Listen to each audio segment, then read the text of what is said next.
Keeping us going. Keeping the lights on. And the water running. Yeah, amen. 6:50. Let's go over to Manila, to the Department of Corrections, and go behind the bars with Major Antone Aguon. Good morning, Major.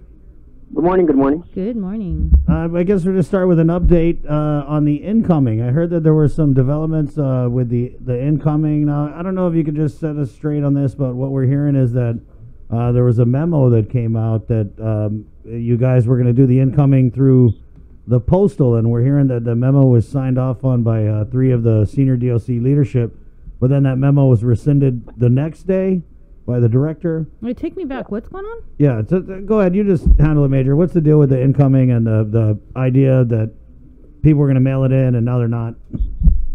Well, yes, a few weeks ago, the idea was to allow incoming through parcel package.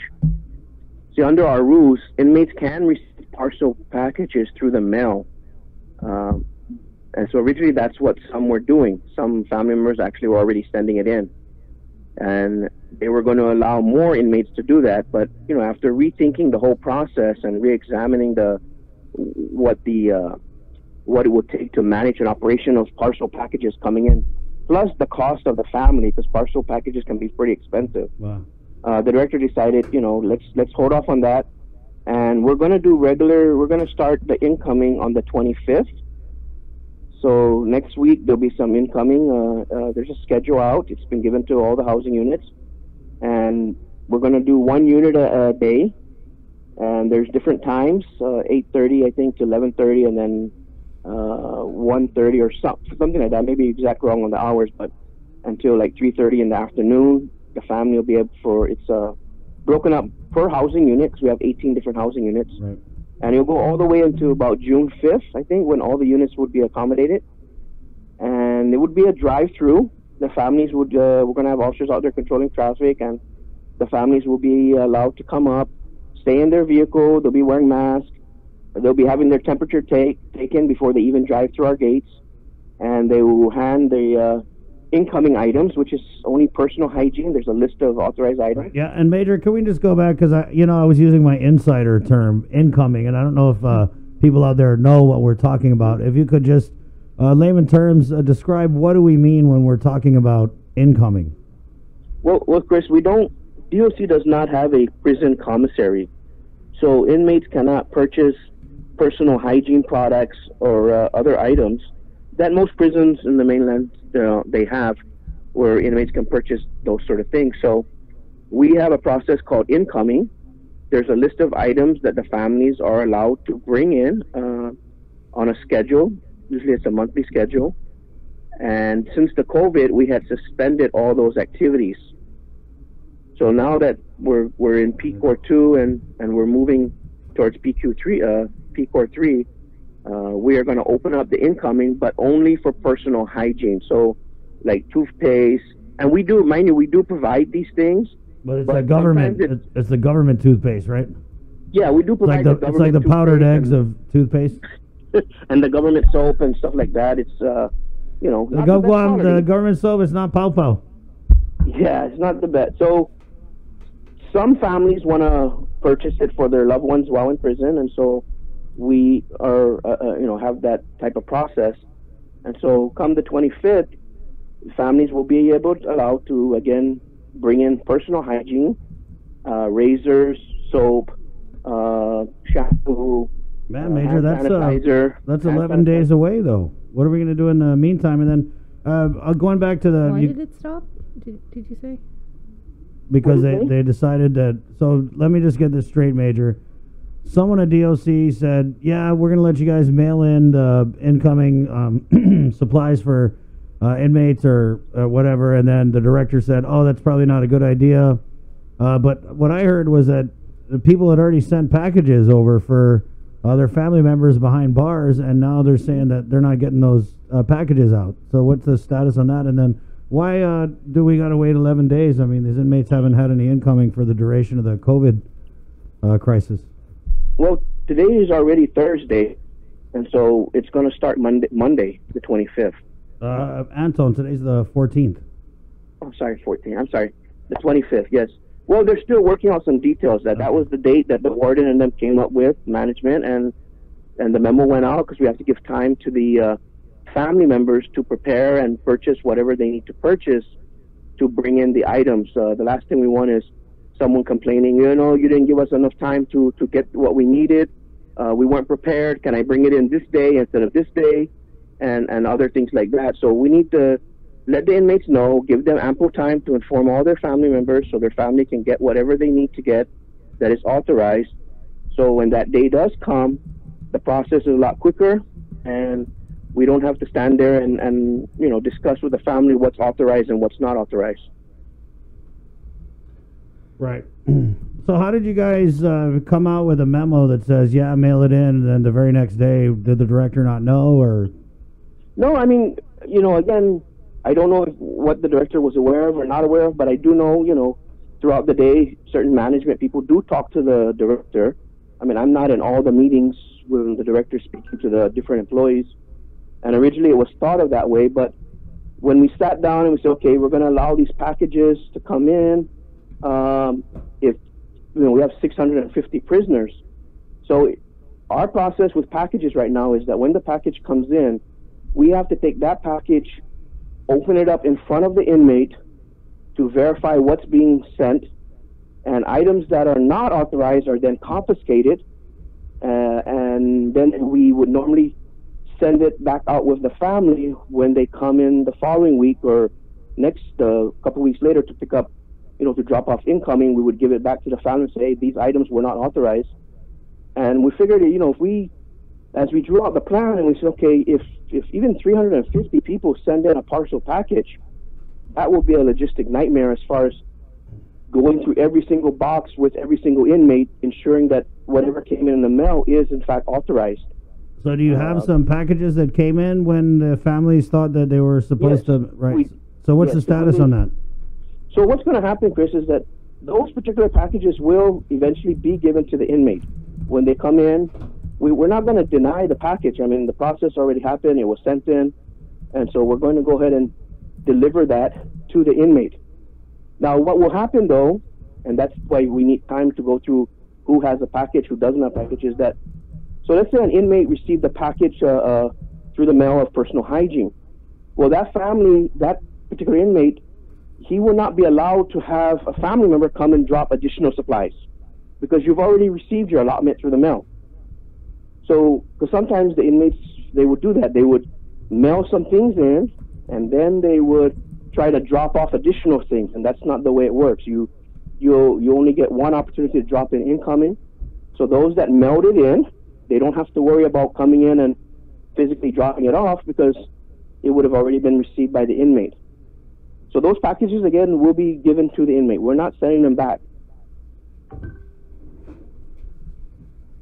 Okay, so when you start the incoming on May 25th, Major, is it going to be the regular process where they actually get down, or because I remember last time we spoke, you were talking about drive-through. Yeah, it's going to be a drive-through process in Manila. Even those for Agana will be received up at Manila, and again, the vehicles will be coming in. We'll have officers out there that will meet with the visitor and get the authorized items from the visitor. The visitor will not get down from the vehicle. They will be required to wear masks, and we will get the items, put it on another table, wipe them all down, sanitize them, put them in the vehicle, and later that after it's inventoried and everything's been squared away, later that evening they will be delivered to the units. Right. Major, what can you tell us, because we had a tip that, was there another contraband bust maybe last week, and were there more inmates or detainees who were tested? We're tracking that there was an incident, and of course we want to vet it and verify it with you, but just what we hear from sources, that there was an incident and something about inmates and detainees refusing to be drug tested. Well, we did do some drug testing a few weeks ago. Right. Yeah, and so when we do the drug test, yes, the inmates, they still have a right to refuse to take a drug test. We can't force them physically to take a drug test. And so we did test some housing units in response to contraband that was found, and some of the inmates did refuse. Is this a separate incident from what we had spoke about last week, where you guys had tried to test one of the COs and they refused to be tested, and then did they quit? So is this another incident, Major? Because that's what we were told. Yes. So when was this? This was a separate housing unit. Okay, go ahead. Maybe a week or so ago. Can you just give us the 411 on that? Again, we just ordered the director and deputy director ordered a drug test on one of the housing units due to contraband being found outside the unit. What kind of contraband? It was like I think it was Copenhagen, some cigarettes, lighters, cell phones. It varies. I can't recall exactly, but again, we still have an issue of people throwing contraband over our perimeter fence. And so again, one of the deterrent, actions is to, if it's found by a unit, the director's, the deputy director and them's plan is to drug test those inmates in that housing unit, right, as a deterrent to, from them bringing in contraband. But did you say drugs were found?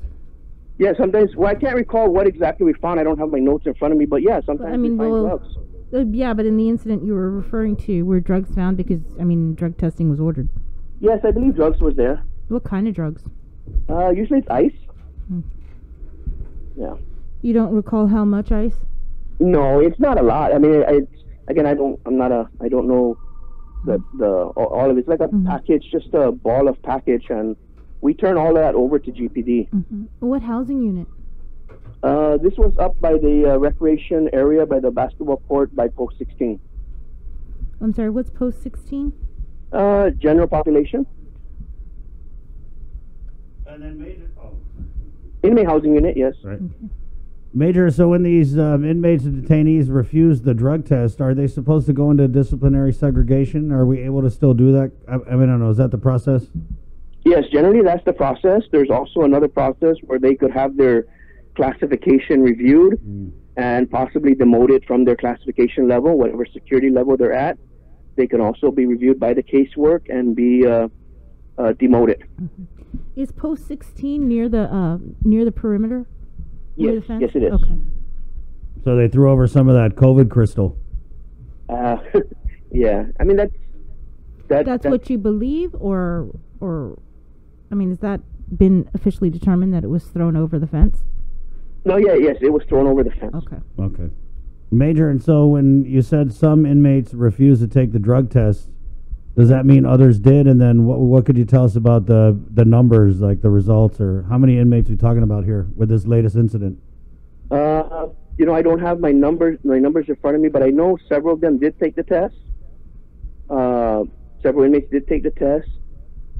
They passed the test. They were not positive. Others didn't take the test. And so there's a process to deal with that, and that is being handled right now at the warden's level. Yeah, because the tip we got was that why aren't these guys in disciplinary segregation? But you explained the process, right? So they could get their whatever privileges stripped, or yes, there's different processes. I mean, especially Chris, when you have with our issues right now, the COVID, and then even with the disciplinary, you have our disciplinary DSEG unit can only hold 48 people. So again, there's two different processes the director can decide to take, and one is the classification side.